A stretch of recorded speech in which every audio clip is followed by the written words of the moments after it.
I died on the freezing linoleum of a state-run facility, listening to the niece I sacrificed my youth to raise laugh as she authorized pulling my life support. But when I closed my eyes, the darkness fractured. I woke up staring at my marital bed canopy. I was 28 again. The scent of funeral lilies is something you never forget. It's a thick, cloying sweetness that coats the back of your throat, meant to mask the reality of death. In my previous life, that smell had marked the beginning of my descent into hell. I sat upright in the massive four-poster bed, my chest heaving, my hands clawing at my own throat. I expected to feel the plastic oxygen tubes, the brittle, paper-thin skin of a woman who had been withered by stress, betrayal, and a terminal illness she couldn't afford to treat. Instead, my fingers met smooth, youthful skin. I looked down at my hands. They were unblemished, free of the deep wrinkles and burn scars I'd acquired from years of frantic, unpaid labor in the Pendleton household. I scrambled out of bed, my bare feet hitting the plush Persian rug. My reflection in the vanity mirror stole the breath from my lungs. I was young. My eyes, which had been hollow and dead in my final moments, were bright and wide. A sharp knock on the bedroom door shattered the silence. "Abigail, are you coming down? People are starting to ask where you are." It was Arthur, my husband, the man who, in a timeline that now felt like a suffocating nightmare, would divorce me 10 years from now, leaving me penniless and framing me for child abuse to ensure I got nothing in the settlement. I closed my eyes, the memories crashing into me like a physical blow. Today was May 14th, the day of my sister-in-law Beatrice's funeral. Beatrice had died in a reckless drunk driving accident, leaving behind her 7-year-old daughter Harper. In my past life, I had walked downstairs on this exact day, my heart bleeding for the little girl in the black velvet dress. I had held her. And when my mother-in-law, Margaret, and Arthur had tearfully pleaded with me to adopt Harper, to be the mother she so desperately needed, I had agreed. I had given up my architecture career. I had spent every waking hour trying to heal a child who, I would eventually learn, was born without a shred of empathy. Harper had destroyed my home. She had stolen my jewelry and blamed the housekeeper. She had poisoned my dog. And as she grew older, her malice became sophisticated. She convinced Arthur I was physically abusing her, bruising her own arms to provide proof. They threw me out like garbage. And when my health failed, they laughed. "Abigail!" Arthur's voice grew impatient. The doorknob rattled. "I'll be right down," I called out. My voice was steady, shockingly calm for a woman who had just crawled out of her own grave. I didn't put on the demure black dress I had worn the first time. I went to the closet and pulled out a sharp, tailored charcoal suit.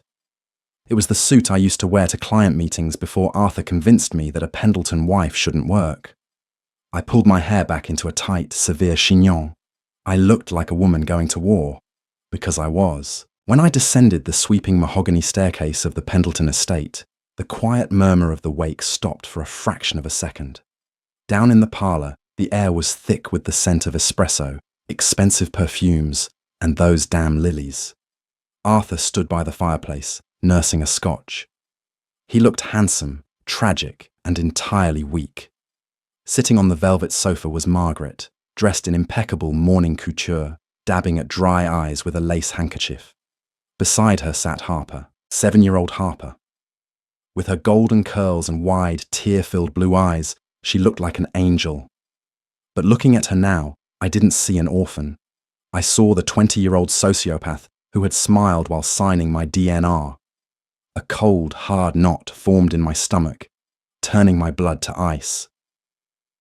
"Abigail, dear," Margaret called out, her voice quivering with practiced sorrow. "Come sit with us. The family needs to be together." I walked over, my heels clicking sharply against the hardwood floor. I didn't sit on the sofa next to Harper. I took the single leather armchair opposite them, crossing my legs. Arthur cleared his throat, exchanging a heavy, significant look with his mother. Here it comes, I thought. The trap.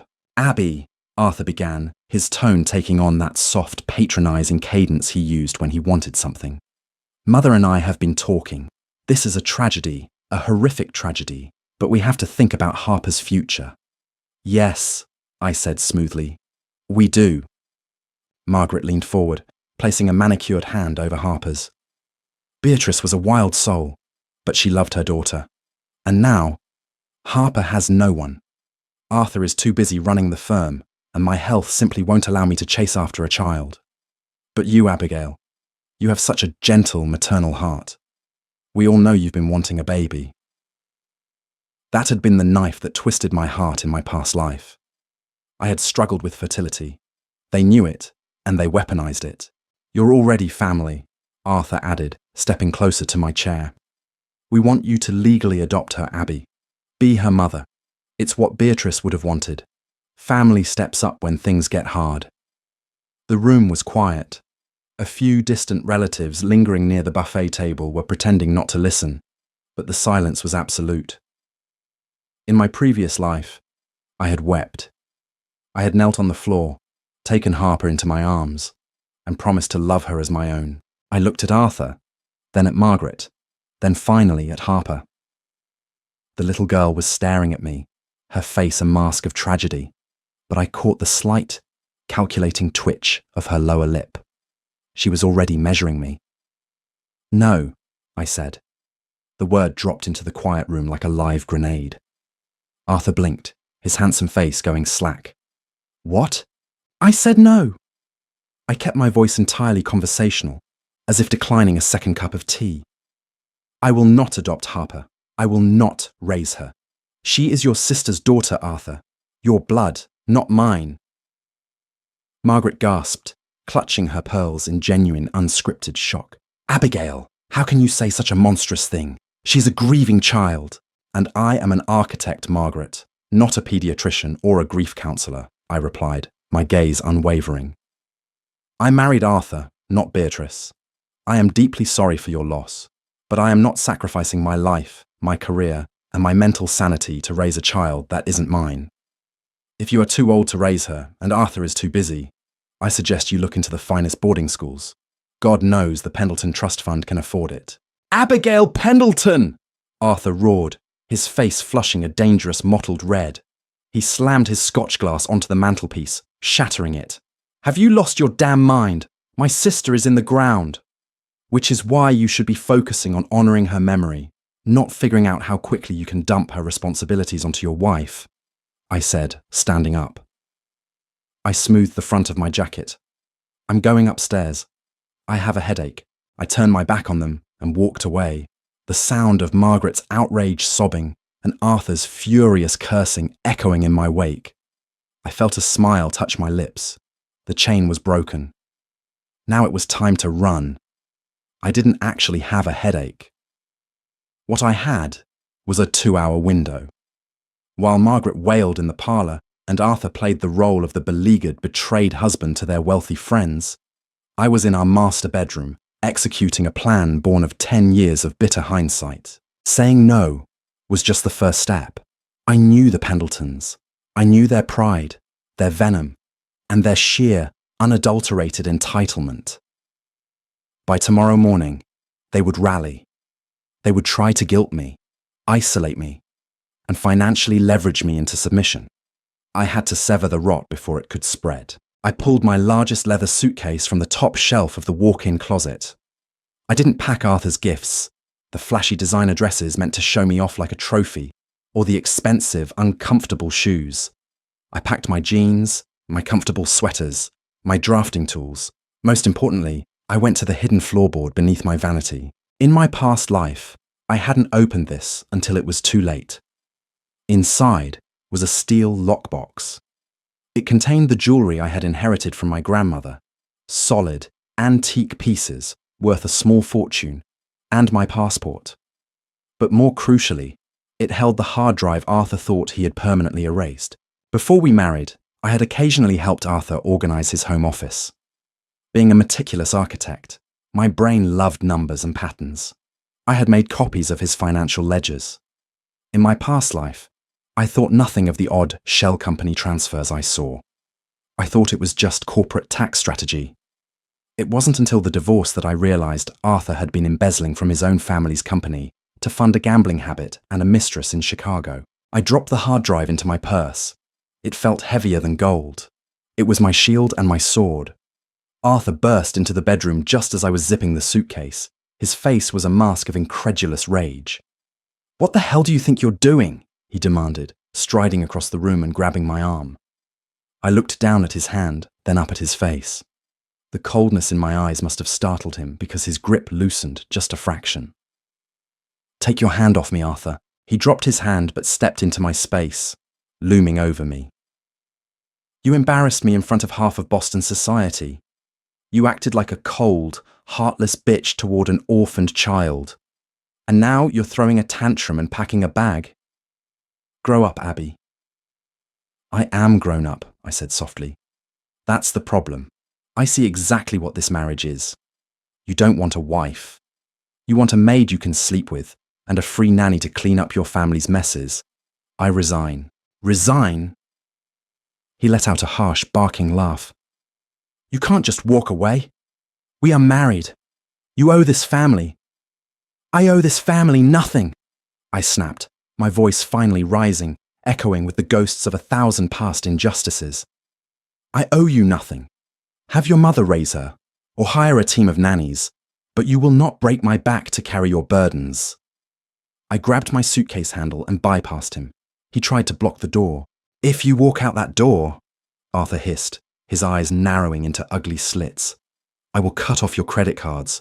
I will freeze the bank accounts. You'll have nothing.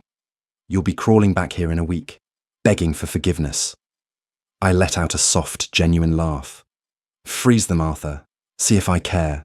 I pushed past him, dragging my suitcase down the back servants' stairs to avoid the lingering guests in the foyer. I loaded my things into my old sedan, the one Arthur had been begging me to trade in for a Mercedes, and drove away. I didn't look back in the rearview mirror. My first stop wasn't a hotel. It was the downtown office of Mr. Thomas Harrison, a family law attorney known for being the most ruthless shark in Massachusetts. I had never met him in my past life. Arthur had forced me to use a family friend who ultimately sold me out. I walked into Harrison's office without an appointment, slapped my grandmother's diamond brooch on his receptionist's desk as a retainer, and demanded 10 minutes. When I sat across from Harrison, a sharp-eyed man in his 50s, I didn't cry. I pulled out the hard drive. "My husband is Arthur Pendleton," I said clearly. "I want a divorce. I want it filed tomorrow morning. I want my original surname restored. I want no alimony, no spousal support, and absolutely zero ties to his family's trust." Harrison raised an eyebrow. "Most women walking in here married to a Pendleton want half the estate, Mrs. Pendleton." "Ms. Miller," I corrected him. "And I don't want their money. I want my freedom." I tapped the hard drive. On this drive is irrefutable proof of Arthur's embezzlement from the Pendleton firm, along with receipts from a mistress in Chicago. If he contests the divorce, if he drags this out, or if his mother tries to smear my name in the press, this goes to the IRS and the Boston Globe. Harrison leaned back in his chair, a slow, predatory smile spreading across his face. "Well, Ms. Miller, I think we can ensure a very swift, very quiet dissolution of your marriage. Over the next 48 hours, my phone exploded. First, it was Arthur, screaming about the frozen accounts, demanding I come home. Then, the tone shifted to panic when he was served the divorce papers, along with a polite, encrypted summary of the hard drive's contents. Margaret left me 5 voicemails, her voice shaking with rage, calling me a barren, worthless traitor to the Pendleton name. I listened to them while sitting on the balcony of my new, small apartment in Providence, Rhode Island. The sea breeze smelled of salt and freedom. I dropped the phone into a glass of water, watched the screen short out, and went inside to draft my new life. 2 years passed. They say living well is the best revenge, but I'd be lying if I said I didn't enjoy watching the Pendleton empire begin to crack from afar. I had rebuilt my life.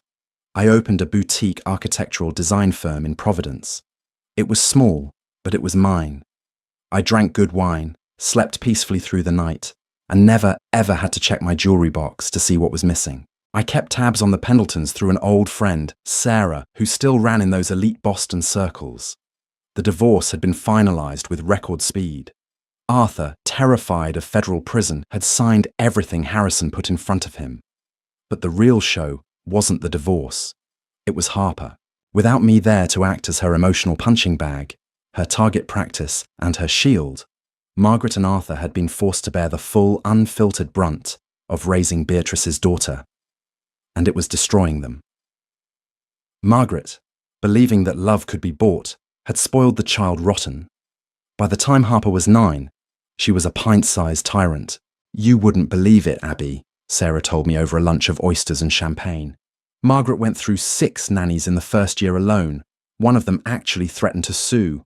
Word is, Harper locked the poor woman in the wine cellar for 14 hours while Margaret was at a charity gala." I took a sip of my champagne, feeling a dark, grim satisfaction. In my past life, Harper had locked me in the attic in the dead of summer. Arthur had told me I was exaggerating, that the door had just stuck. Now Margaret had to write a 6-figure hush money check to keep the nanny out of the papers. "And Arthur?" I asked, keeping my tone casual. Sarah rolled her eyes. "A mess. He started dating Evelyn Vance. You know, the pharmaceutical heiress. They were supposed to get engaged, but Evelyn dumped him last month. Apparently, Harper took a pair of fabric scissors to Evelyn's $1,000 silk gowns, and when Evelyn yelled at her, Harper threw herself down the staircase and claimed Evelyn pushed her. A cold chill ran down my spine. It was the exact same tactic she had used on me. Only this time, Evelyn wasn't tied down by marriage vows and a desperate desire to please the family. Evelyn simply walked out, taking her family's lucrative business contracts with her. Without those contracts, and with Arthur still quietly trying to cover his gambling debts without dipping into the company funds, knowing I still had copies of that hard drive out there, the Pendleton firm began to suffer. The first major public fracture happened when Harper was 11. I was sitting in my sunny office, reviewing blueprints for a new beachfront property, when my laptop pinged with a Google alert I had set for the Pendleton name. It was an article from a Boston Society gossip column, but it had made its way into the mainstream local news. Pendleton heiress expelled after horrific bullying incident at St. Jude's Academy. I clicked the link, my eyes scanning the text. Harper had been expelled from the most prestigious private school in the state. She hadn't just bullied a classmate, she had systematically terrorized a girl on a scholarship, creating fake social media accounts to post vile things, and ultimately had been caught on camera shoving the girl into a swimming pool while the girl was wearing a heavy winter coat. The girl had nearly drowned. The victim's parents weren't looking for hush money. They were looking for blood. They were suing the Pendletons for gross negligence and emotional distress. I leaned back in my chair, staring at the screen. I remembered the nights in my past life, holding a screaming, violent Harper, trying to teach her empathy, trying to love the darkness out of her. I had drained my own soul trying to save hers, and in return, she had ended my life. Margaret had insisted that Harper just needed a mother's touch. Well, Margaret was the mother now. I opened a drawer in my desk and pulled out a fresh blank notebook. I wrote a single name on the cover, Pendleton. Then I drew a line through it. The financial bleed had begun. The social ostracization was starting. Arthur's stress was compounding, and Margaret was aging a decade every year trying to cover up the monstrous nature of her beloved granddaughter. They had wanted a legacy. They had wanted the family bloodline protected at all costs. And now their precious bloodline was going to be the very thing that tore their lives apart, brick by gilded brick. I didn't have to lift a finger. I just had to sit back, watch the fire burn, and enjoy the warmth. 5 years slipped by, transforming the landscape of my life from a barren battlefield into a flourishing empire. My architectural firm, Miller Designs, had grown from a tiny boutique operation into one of the most sought-after commercial design firms in New England. I had won the regional AIA Design Award. I owned a beautiful, sun-drenched loft overlooking the Providence riverfront, and I was engaged to a man named Nathaniel, a brilliant structural engineer who treated me like an equal partner, not a well-dressed servant. I was happy, deeply, profoundly happy. But the universe has a funny way of bringing the ghosts of your past right to your doorstep when you least expect it. It was a rainy Tuesday afternoon in late October. Nathaniel was out of town surveying a site in Vermont, and I was alone in my corner office, sketching a concept for a new public library. My receptionist, a sharp-witted young woman named Sarah, buzzed my intercom. Her voice sounded strained. "Abigail, there's a young woman here to see you. She doesn't have an appointment, but she insists she's family. Her name is Harper Pendleton." My pencil snapped against the drafting paper. Harper. She would be 16 now. A cold, phantom pain ghosted across my chest, the memory of my failing lungs in my previous life. I took a slow, deep breath, letting the steady rhythm of my own healthy heart ground me. I wasn't the broken, dying woman on the linoleum floor anymore. I was the master of this domain. "Send her in, Sarah," I said, my voice smooth as glass. I reached under my desk and quietly tapped the record button on my dictation software. The heavy oak door swung open, and Harper walked in. If I hadn't known the monster hiding beneath her skin, I might have felt pity. She was breathtakingly beautiful, inheriting her mother's golden hair and Arthur's striking bone structure. But there was a sharp, brittle edge to her. She wore a designer trench coat that looked slightly rumpled, and her eyes darted around my opulent office, calculating its net worth in a matter of seconds. "Aunt Abigail," she breathed, her voice trembling perfectly on cue. She stepped forward, her eyes welling with crystalline tears. I didn't know where else to go. I didn't stand up. I didn't offer her a chair. I just leaned back and folded my hands over my lap. "You can drop the aunt, Harper. The divorce was finalized almost 8 years ago. To what do I owe the pleasure?" She blinked, clearly thrown by my utter lack of warmth. In her world, tears were a currency that bought immediate submission. When that failed, she shifted tactics with terrifying speed, dropping the fragile orphan routine for something more conspiratorial. "They're terrible to me," Harper whispered, stepping closer to my desk. "Arthur and Margaret, they're suffocating. Arthur is drinking himself to death, and Margaret blames me for everything that goes wrong in that house. They took away my credit cards. They won't even let me apply to the colleges I want.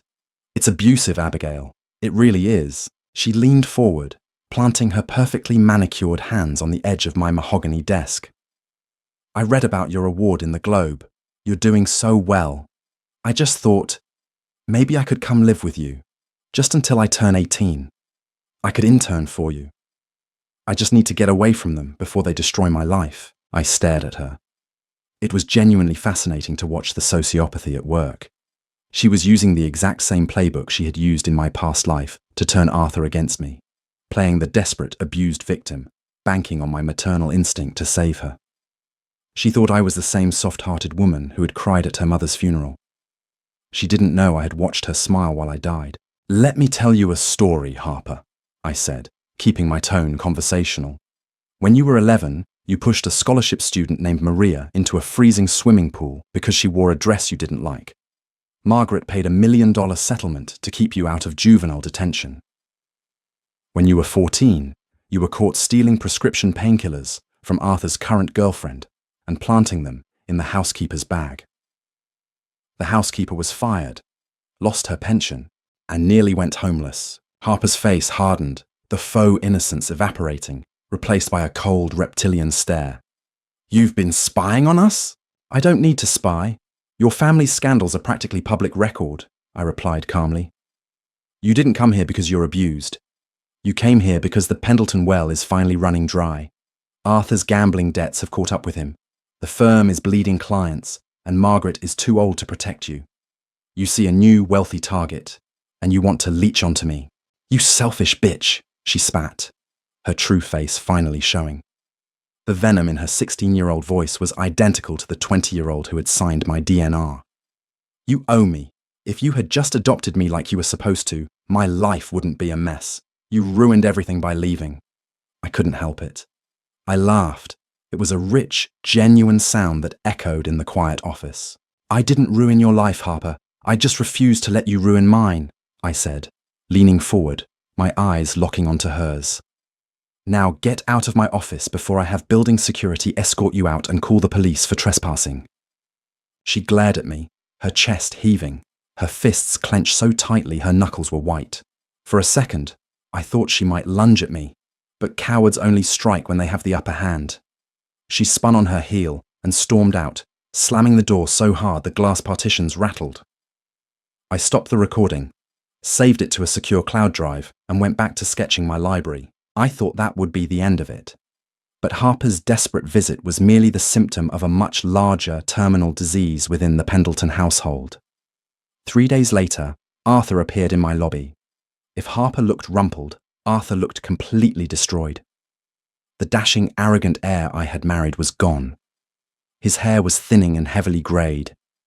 The expensive suit hung off a frame that had lost 20 pounds, and the whites of his eyes were a sickly, jaundiced yellow. Sarah tried to stop him, but I waved her off, motioning him into the office.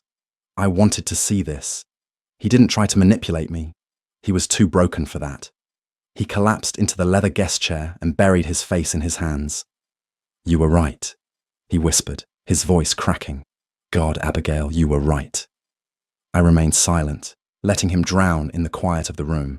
"She's a monster," Arthur choked out, looking up at me with hollow, haunted eyes.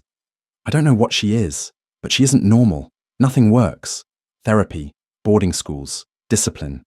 She just manipulates, destroys, and laughs.